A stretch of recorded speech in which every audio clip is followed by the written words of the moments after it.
Tak Latvijā vēl 10 gadi būs jāgaida. Draugi, tas beidzot ir noticis. Vakardien Donalds Trumps paraksta izpildrīkojumu par Bitcoin stratēģisko rezerves izveidi Amerikā.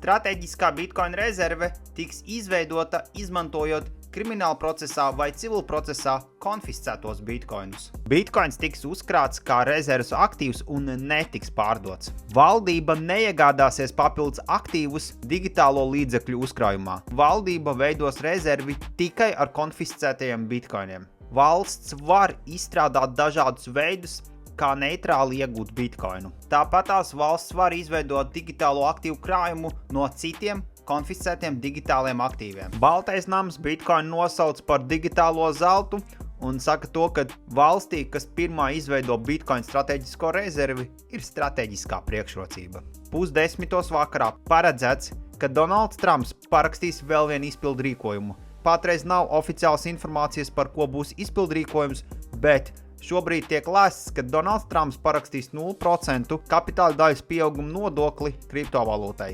Bitcoins vairāk nav tas uzpūstais burbulis, par ko kādreiz visi runāja. Vairāk informācijas par šo kripto numur 1. Links profila aprakstā.